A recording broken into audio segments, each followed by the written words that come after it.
శ్రీమాత్రే నమః. Welcome to జ్యోతిష జ్ఞాన దీపిక. ఈ వీడియోలో 2025లో మీనరాశి వారు ఎటువంటి ఫలితాలు అనుభవిస్తారు అనే అంశం తెలుసుకున్నట్టే మీనరాశి వారికి కలిగే ఫలితాల గురించి తెలుసుకుందాం. ఈ వీడియోలో 2025లో వచ్చేటటువంటివి. వీరికి ఏలినాటి శని ప్రభావం ఉంది. 12వ ఇంట్లోంచి 1వ ఇంట్లోకి సంచరిస్తాడు. సువర్ణమూర్తిత్వం పొందాడు ఈసారి శని. మార్చి 29న వాళ్ళ సొంత రాశిలోకి శని ప్రవేశిస్తారు సువర్ణమూర్తిత్వం పొంది. ఇక గురుడు మే 14న 4వ ఇంట్లోకి ప్రవేశిస్తాడు రజితమూర్తిత్వం పొంది. రాహు మే 18న 12వ ఇంట్లోకి ప్రవేశిస్తాడు సువర్ణమూర్తిత్వం పొంది. గురుడు చాలా అనుకూలంగా ఉన్నాడు. శని రాహులు అనుకూలంగా లేరు. వాళ్ళ భావాలంటే 1, 12 అన్నవి. బట్ మూర్తిత్వాలు చాలా చాలా బాగున్నాయి. సో ఈసారి మీనరాశి వారికి వచ్చేటటువంటివన్నీ శుభమూలకమైనటువంటివే వస్తాయి తప్ప నెగిటివ్ ఎఫెక్ట్స్ చాలా తక్కువగా ఉంటాయి. ధనవ్యయం జరిగింది, శుభమూలకమైన ధనవ్యయం. రుణములు చేస్తారు, ఒక మంచి కాజ్ కోసం రుణములు చేస్తారు. అన్ని విధాలుగా బాగుంటుంది మీనరాశి వారికి అని చెప్పచ్చు. ఏలినాటి ప్రభావం ఉన్నప్పటికీ సువర్ణమూర్తిత్వం వచ్చింది, గురుడికి రజితమూర్తిత్వం వచ్చింది, రాహుకి సువర్ణమూర్తిత్వం వచ్చింది. ఈ విధంగా చూస్తే మీనరాశి వారికి చాలా మంచి ఫలితాలు కలుగుతాయి.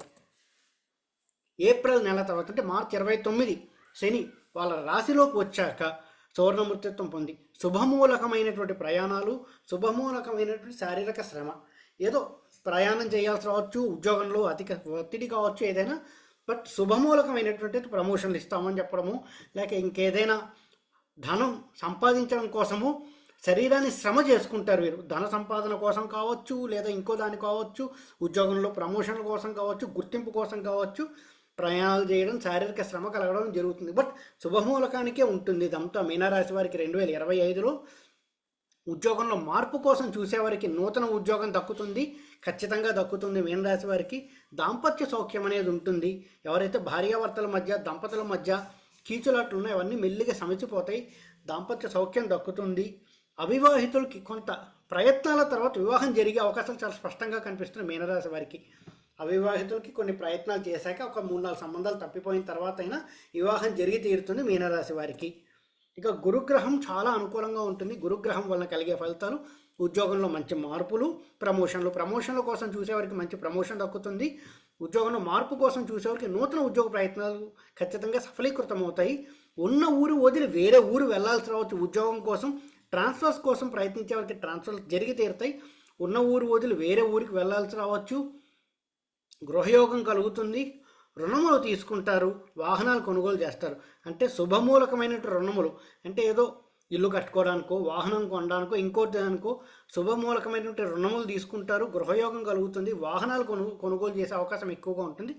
ఇవన్నీ గురుడు వల్ల కలిగే అవకాశాలు. రాహువు 12 ఉండడం వలన కూడా కొంత ఇబ్బందికరంగా ఉన్న విదేశాలకు వెళ్ళాలనుకున్న వారికి విదేశీ ప్రయత్నాలు జరుగుతాయి. ఉద్యోగంలో ప్రయత్నించే వారికి వారున్న ప్రదేశం నుంచి వేరే ప్రదేశానికి ట్రాన్స్ఫర్ అయ్యి వెళ్ళే అవకాశాలు ఎక్కువగా ఉన్నాయి. గురుగ్రహ అనుకూలత ఉంది, కానీ ట్రాన్స్ఫర్స్ ఎక్కువగా ఉంటాయి. ఎందుకంటే శనిగ్రహము మరియు రాహుగ్రహం అనుకూలంగా లేవు కాబట్టి వేరే చోటుకు ఉద్యోగం వచ్చే అవకాశం ఎక్కువగా కనిపిస్తోంది మీనరాశి వారికి. శుభమూలకమైన ధనవ్యయం, శుభమూలక రుణములు చేస్తారు. వైద్య రంగంలోని వారికి చాలా అనుకూలంగా ఉంటుంది. దేవాలయ సందర్శనలన్నీ చేస్తారు. మొత్తంగా మిశ్రమ ఫలితాలు కలుగుతాయి మీనరాశి వారికి. సంవత్సరం అంతా ఉద్యోగం ప్రయత్నం చేసేవారు ఖచ్చితంగా దృష్టి పెట్టి, ఫోకస్ పెట్టి ఉద్యోగంలో కొత్త ప్రయత్నాలు చేయండి. ఖచ్చితంగా నూతన ఉద్యోగాలు దక్కి తీరుతాయి. ఈ వీడియో కనుక మీకు నచ్చినట్టయితే లైక్ చేయండి, మీ ఫ్రెండ్స్ అందరితో షేర్ చేయండి. మరిన్ని వీడియో నోటిఫికేషన్స్ కోసం మా ఛానల్ సబ్స్క్రైబ్ చేసుకోండి. ఓం నమో నారాయణ.